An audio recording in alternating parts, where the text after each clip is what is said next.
नाज़िम खिप्रोवाह ते क़ाइम काठोड़ो मोरे केतिरे वक़्त खां ज़बून हाली जो शिकार है, जंहिं करे हादसा रोज़ मामूल बणियल आहिनि। उन वाले सां वधीक खाई मां धरती टीवी जो रिपोर्टर फिदा हुसैन मरी तफ़सील ॿुधाए रहियो आहे।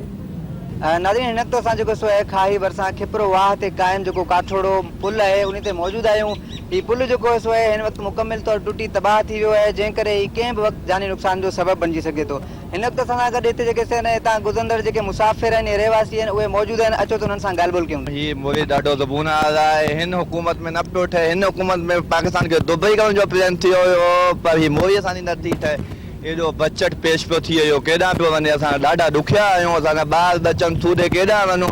हीउ साईं 28 साल खां ज़बून हाल जो शिकार आहे। इन हाल जो शिकार आहे कि न को आयो न को कंहिं ॾिठो। इलेक्शन जे टाइम ईंदा आहिनि, ॾिसी हलिया वेंदा आहिनि, बसि बाबा हू कमु थींदो, हू कमु थींदो। का शइ बि कोन पई थिए असांजे इलाइक़े में, का कमु बि नथो थिए। न को वज़ीर आला सिंध खां इहो ई मुतालबो कंदासीं त असांखे हीअ मोरी जो मरम्मत कराई, मोरी ठहिराए ॾिनी वञे। मोरी तबाह लॻो पियो आहे, हिनखे तक़रीबन मरम्मत कंदे 20-25 साल थिया आहिनि। अॼु बि मोरी ख़राबु लॻो पियो आहे, हिते रुॻो नुक़सानु पियो करे। 2 टक किरिया आहिनि हिते, को ठहियो ई कोन्हे अॼु ताईं। न को ॾिसणु आयो, को असांखे पेश कयो वञे, बजट बि पेश कयो वञे, ठहियो ई कोन्हे। कहिड़े पासे इंसानु आदमी वारी हालत आहे। हुन पटरी जे पासे मां अचो, हुन ॾे हालत लॻो पियो, हिते रस्तो ई को कोन्हे मोरी खां टिपण लाइ। इहो मतिलबु आहे, ॿियो असांखे नथो खपे नमूने हालत ॾिसनि, मोरियूं ठहिराए ॾियनि।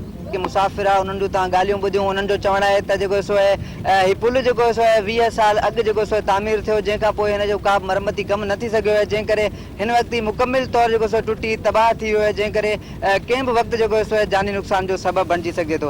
हिननि जेको सो तक जे चूंडियल नुमाइंदनि ऐं सिंध सरकार खां इहो मुतालबो कयो आहे त जेको सो मामले जो नोटिस वठी फौरी तौर जेको सो हिन पुल खे ॿीहर तामीर करायो वञे, त जीअं जेको सो जानी नुक़सान खां बची सघिजे। कैमरामैन दाऊद हुसैन मरी सां गॾु फिदा हुसैन मरी, धरती टीवी न्यूज़।